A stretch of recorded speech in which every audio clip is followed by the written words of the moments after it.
नमस्कार। अंडमान के सीएससी ई-दीप केंद्र के ट्रेनिंग चैनल में आपका स्वागत है। इस वीडियो में हम देखेंगे कि जो सिविल सप्लाई की ईपीडीएस सर्विसेज हैं जो सीएससी के थ्रू में सिटीजन्स को दी जाती है अंडमान निकोबार में, वो एप्लीकेशन को आप कैसे इंस्टॉल करते हैं और वो पूरी इस एप्लीकेशन की क्या क्या रिक्वायरमेंट है कि आपके सिस्टम में कौन कौन सी सॉफ्टवेयर इंस्टॉल होनी चाहिए इस ईपीडीएस सॉफ्टवेयर को इंस्टॉल करने के लिए। तो इस वीडियो में हम देखेंगे कि सबसे पहले आपको कौन कौन सी सॉफ्टवेयर इंस्टॉल करके रखनी चाहिए ताकि आप सॉफ्टवेयर जो स्मार्ट ईपीडीएस कहते हैं, जो ईपीडीएस की एप्लीकेशन है, उसको इंस्टॉल करने के लिए सबसे पहले आपको अपने सिस्टम में डॉट नेट इंस्टॉल करना है। डॉट नेट 4.5 या उससे लेटेस्ट वर्जन आप इंस्टॉल कर सकते हैं। इसके बाद आपको चाहिए visual C plus plus redistribution 2010 और एबव, उससे नई वर्जन आपको इंस्टॉल करनी है 2010 के बाद में आई हुई वर्जन। और आपको स्मार्ट ईपीडीएस की डीएलएल फाइल है जो आपको अपने सिस्टम में इंस्टॉल करनी है, और कुछ डीएलएल फाइल्स ऐसे हैं जिसको आप डायरेक्टली अपने सिस्टम के असेंबली फोल्डर में कॉपी करेंगे। तो देखते हैं कि आपको ये सारी जो एप्लीकेशन जो सपोर्टिंग सॉफ्टवेयर्स है ये आपको कहाँ से मिलेंगे। तो यहाँ पे आपको इसकी लिंक दी गई है जो गूगल ड्राइव में अपलोडेड है, और आपके साथ ये लिंक शेयर की गई हुई है। आप इस लिंक को क्लिक कर इस पूरे पैकेज को डाउनलोड कर सकते हैं अपने सिस्टम पे। तो चलिए इसको स्टार्ट करते हैं कैसे हम इस वीडियो को इस पैकेज को डाउनलोड करें। तो मैं इस यूआरएल को कॉपी कर लेता हूँ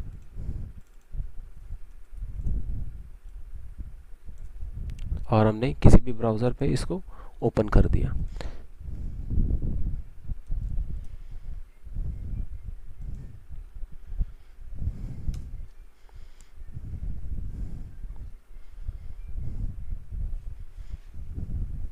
तो आपको ये जो पूरी पैकेज है सिविल सप्लाई फोल्डर, आपको पूरी फोल्डर को डाउनलोड करनी है।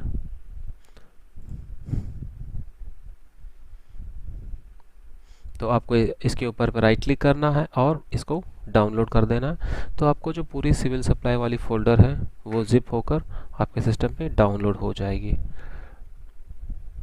तो ये यहाँ पे डाउनलोड हो रही है, तो इसको डाउनलोड होने देते हैं और इसके दौरान मैं आपको बताऊंगा कि ये क्या स्टेप्स हैं। पहले मैं आपको एक शॉर्ट में बता देता हूँ। तो सबसे पहले आपको ज़रूरी है कि आप अपने सिस्टम में जो है एज अ एडमिनिस्ट्रेटर लॉगिन करेंगे। आप गेस्ट यूज़र पे लॉगिन करेंगे तो आप जो असेंबली फोल्डर के अंदर में जो डीएलएल कॉपी करने की है वो आपसे कॉपी नहीं होगी अगर आप एडमिनिस्ट्रेटर में लॉगिन नहीं करते हैं। तो अगर आप एज ए स्टैंडर्ड एडमिनिस्ट्रेटर या फिर गेस्ट यूज़र में लॉगिन करेंगे तो आप असेंबली फ़ोल्डर के अंदर पे कोई भी फ़ाइल कॉपी नहीं कर सकते हैं। जैसे मैंने आपको कहा कि असेंबली फ़ोल्डर के अंदर में आपको डीएलएल फाइल्स कॉपी करनी होगी। इसके बाद दो स्टेप्स हैं, जैसे कि आप विंडोज़ 7 हो सकती है आपके सिस्टम में या फिर विंडोज़ 10 हो सकती है। तो विंडोज़ 7 में आप जो है डॉट नेट 4.5 डायरेक्टली इंस्टॉल कर लेंगे। ये आपको इस फोल्डर के अंदर में मिल जाएंगे जो अब फोल्डर डाउनलोड हो रही है। और इन केस आपके पास विंडोज़ 10 है तो विंडोज़ 10 में आपको इसको इंस्टॉल करने के लिए अलग से डाउनलोड नहीं करनी होती है, बल्कि ये आपके सिस्टम के अंदर पे ऑलरेडी इंस्टॉल्ड होता है 4.8। आपको उसके जो बाकी जो बचे एप्लीकेशन हैं वो आपको यहाँ से डाउनलोड करने होंगे। तो वो डाउनलोड करने के लिए आपको जो है अपने सिस्टम पे विंडोज़ अपडेट के साथ में इसको अपडेट करना होता है, और इसको अपने आप जैसे आप इस प्रोसीजर से आप अपडेट करेंगे। तो मैं आपको इस वीडियो में बताऊंगा कि इसको कैसे अपडेट करते हैं विंडोज़ अपडेट के साथ में। इसके बाद आप Microsoft visual C plus plus redistribution 2010 ये आपको इंस्टॉल करना है। रीडिस्ट्रीब्यूशन जो है वो आपको दो तरह से मिलेंगे, या तो 32 बिट वाला मिलेगा या फिर 64 बिट वाला। आपके सिस्टम को आपको चेक करना है कि आपका सिस्टम 32 बिट वाला ऑपरेटिंग सिस्टम इंस्टॉल है या फिर 64 बिट वाला ऑपरेटिंग सिस्टम इंस्टॉल है। तो उसके मुताबिक आप ये विजुअल सी प्लस प्लस जो है आप अपने सिस्टम में इंस्टॉल कर लेंगे। इसके बाद आपको जो स्मार्ट ईपीडीएस एक रार फाइल है, इसको आपको अपने सिस्टम में कॉपी करनी है कोई भी ड्राइव पे, डी या ई ड्राइव पे, और उसके बाद कुछ कमांड है वो कमांड से आप उसमें जो है कमांड कर कर उसके अंदर में जितने भी DLL फाइल्स हैं वो फाइल को आपको इंस्टॉल करनी होगी।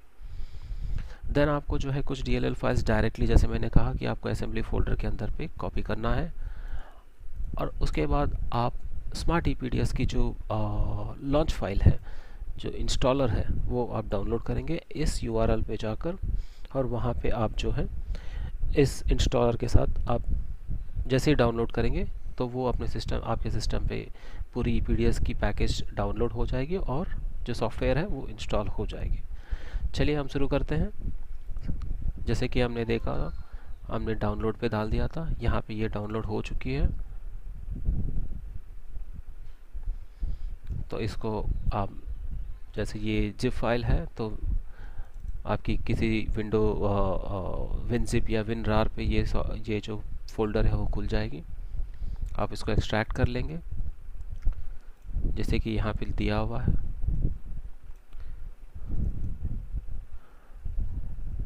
आप इसको कहीं पे एक्सट्रैक्ट कर लेंगे, या फिर आप ऐसे कर सकते हैं, इसको ड्रैग करके आप अपने डेस्कटॉप पे लगा लीजिए।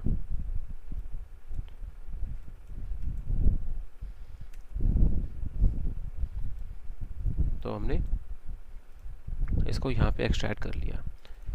तो आप देख सकते हैं यहाँ पे एक फ़ोल्डर है,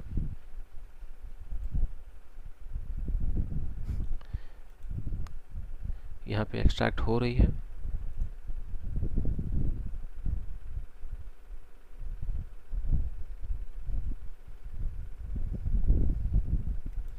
मैं इसको यहीं पे रोक रहा हूँ क्योंकि मैं ये जो फाइल्स है ये ऑलरेडी मेरे सिस्टम पे है।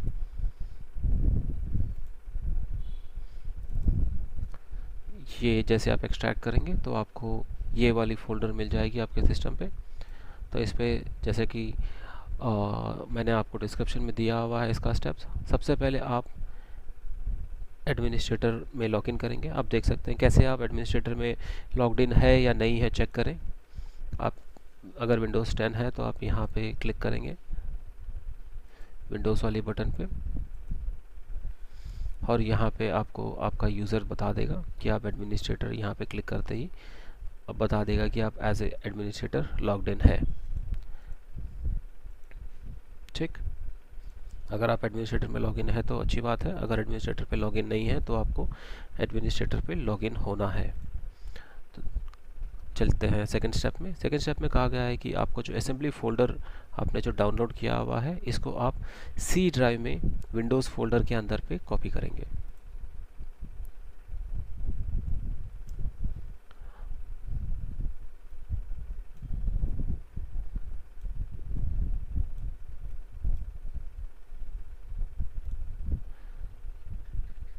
आप चले जाएंगे C ड्राइव में। C ड्राइव के अंदर पे आपको विंडोज़ फोल्डर मिल जाएगा। विंडोज़ फोल्डर के अंदर में असेंबली मिल जाएगी। तो जैसे मैंने कहा कि आपको जो आपने डाउनलोड की वाली फ़ोल्डर, ये डाउनलोड की हुई फ़ोल्डर है, यहाँ से आपको असेंबली जो असेंबली फ़ोल्डर है आपको यहाँ से इसको ड्रैग करके आपको यहाँ पे डाल देना है।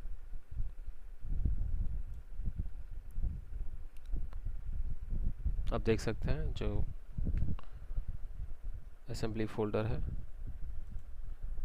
वो यहाँ पे कॉपी हो जा रही है।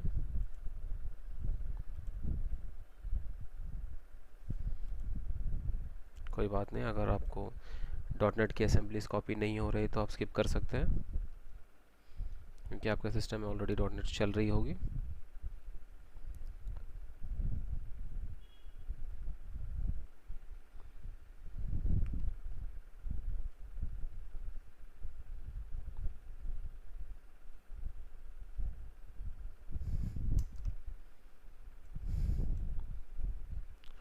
ओके, ये कॉपी होते रहेगी। हम अगले स्टेप में ध्यान देते हैं।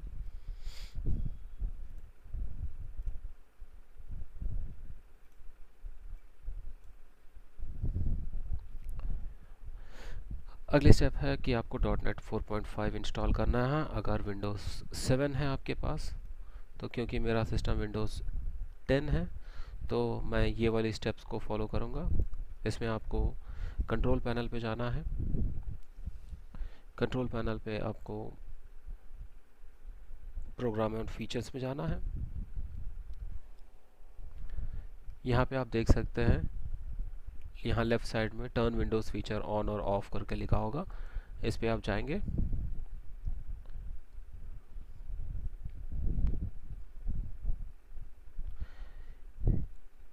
ये यहाँ पे जो है आपके फीचर्स को शो करता है कि आपके सिस्टम में क्या कौन कौन से जो फीचर्स हैं, वो विंडोज़ की फीचर्स हैं, वो यहाँ पे लिस्टेड हो जाएगी। तो यहाँ पे आप देखेंगे .NET फ्रेमवर्क 3.5, जिसके अंदर में 2 और फोल्डर हैं। तो आप जो है इसको ऐसे टिक कर लेंगे ताकि यहाँ पे टिक आ जाए। हो सकता है कि आप पहले तो आपके सिस्टम में ऐसा होगा, तो आपको इसमें ऐसे टिक करना है कि यहाँ पे जो है टिक हो जाए। तो इसके अंदर में जितने भी सर्विसेज है आपने सबको टिक करना है और आपको ओके कर देना है।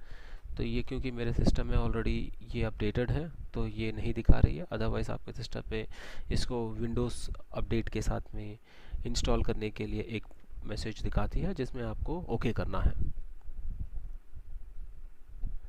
ओके, तो यहाँ पे हम स्टेप 3 कंप्लीट कर चुके हैं। स्टेप 4 में जो है हम वापस चलते हैं इस फोल्डर में जिस पे बताया गया है कि आपको जो है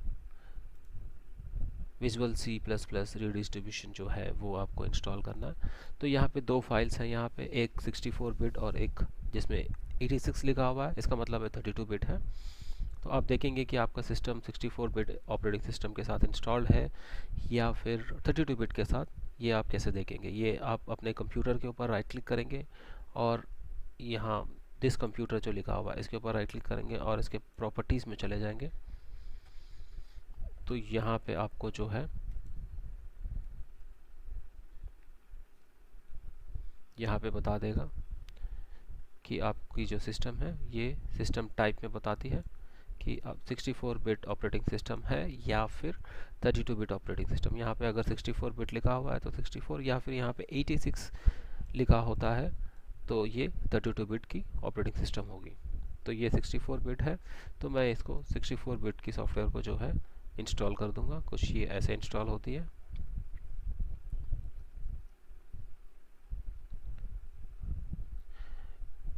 क्योंकि मेरे सिस्टम में ऑलरेडी लेटेस्ट वर्जन यहाँ इंस्टॉल्ड है तो यहाँ पे ये जो है बोल रहा है कि uh newer version of Microsoft visual C++ has been detected on this machine. तो आपको कोई फिक्र करने की ज़रूरत नहीं है, ये आप क्लोज कर सकते हैं क्योंकि इसे बता रहा है कि 2010 से भी लेटेस्ट वर्जन जो है ये इसमें ऑलरेडी इंस्टॉल्ड है। तो हम स्टेप 4 को भी कंप्लीट कर चुके हैं। अब आती है DLLs फाइल को इंस्टॉल करने की। तो DLL फाइल्स आप कैसे इंस्टॉल करेंगे। सबसे पहले तो आप स्मार्ट EPDS जो है यहाँ पे, तो इसको आप एक्सट्रैक्ट कर लेंगे यहीं पे, या फिर आप इसको खोल सकते हैं, कोई दिक्कत नहीं, एक ही बात होता है, आप एक्सट्रैक्ट करें या फिर इसको ओपन करें।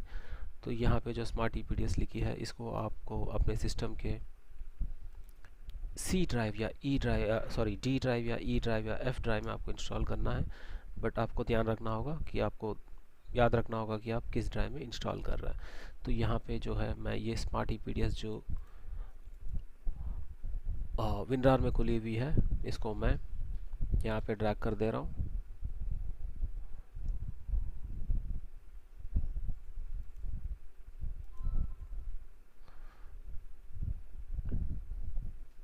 अब ये स्मार्ट EPDS वाली जो फोल्डर है वो हमारे E ड्राइव में कॉपी हो रही है।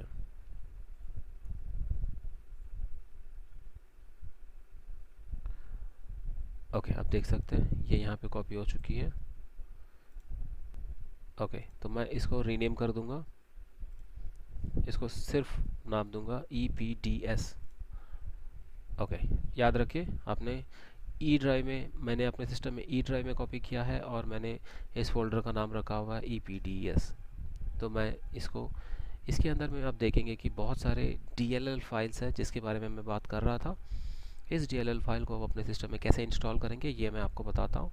तो यहाँ पे आप दोबारा चले जाएंगे स्टार्ट मेनू में और यहाँ पे आप टाइप करेंगे CMD। तो आप देखेंगे यहाँ पे कमांड प्रॉम्प्ट दिखेगा आपको, इस पर आपको राइट क्लिक करना है और रन एज एडमिनिस्ट्रेटर पे क्लिक करना है।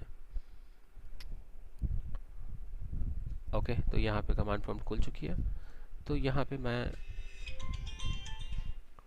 इसको मैं ऐसे, जो मैंने ई ड्राइव में जो फ़ोल्डर रखी हुई थी, मैं उस फोल्डर को यहाँ से ब्राउज़ कर रहा हूँ। तो सबसे पहले मैं चला जाऊँगा डी ड्राइव में। ओके, सॉरी, हमने कॉपी किया था ई ड्राइव में, तो मैं आ गया ई ड्राइव पे।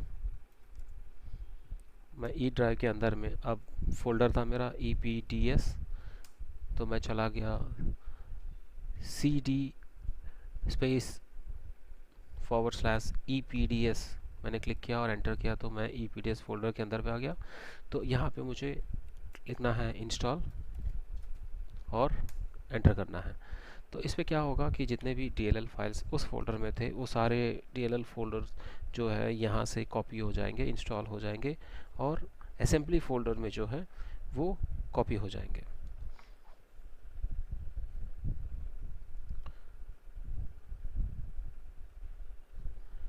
अगर आपका .NET फ्रेमवर्क अगर इंस्टॉल ठीक से नहीं हुआ है, तो आपको यहीं पे एक एरर मैसेज आ जाएगी कि आपकी जो है ये फाइल्स कॉपी नहीं हो सकती है।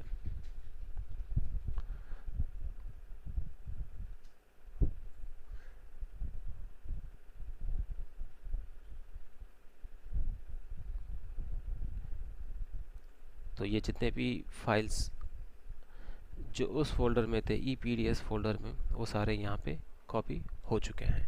तो ये रुक चुकी है, जैसे कि देख सकते हैं यही प्रोसेस यहाँ पे कंप्लीट हो चुका है। इसके बाद मैं इसको क्लोज कर दे रहा हूँ। अब दोबारा आ जाते हैं सिविल सप्लाई वाले फोल्डर पे। यहाँ पे एक फ़ोल्डर ऐसा है जिसमें लिखा हुआ है DLL फाइल्स। मैं इसको खोल रहा हूँ और मैं वापस जा रहा हूँ असेंबली फोल्डर पे।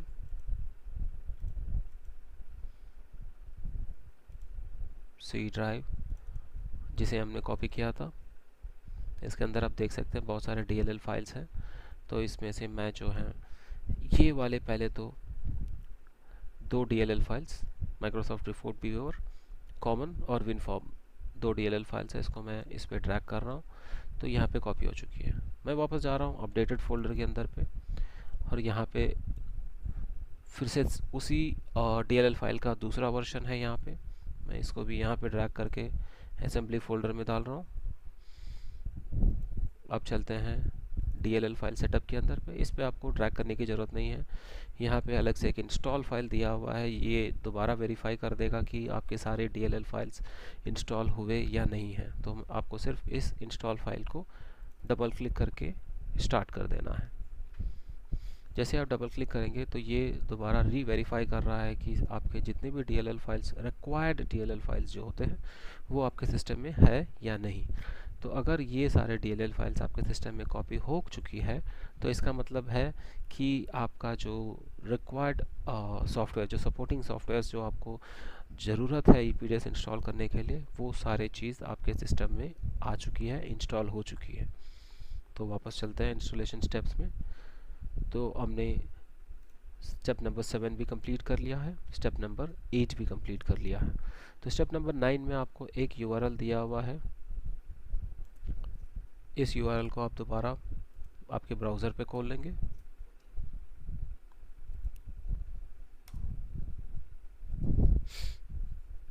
तो स्टेप नंबर 9 में आपको जो है इस लॉन्च वाले लिंक में क्लिक करना है, जिसे आपको एक छोटी सी फाइल डाउनलोड होती है, एक इंस्टॉलर फाइल है।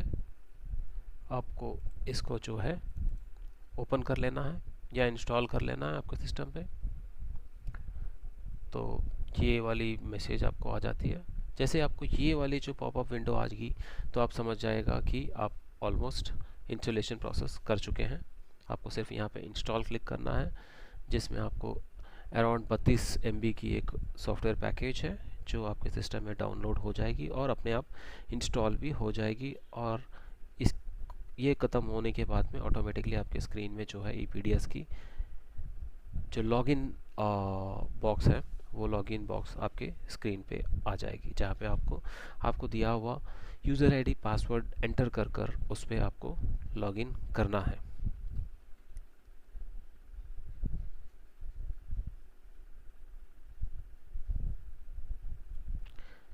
इसमें ज़रा सा टाइम लगता है, बट जैसे देख सकते हैं कि ये लॉगिन जो लॉगिन बॉक्स है ये यहाँ पे खुल चुकी है। तो मैं इस पर एक यूज़र आईडी पासवर्ड से लॉगिन कर रहा हूँ।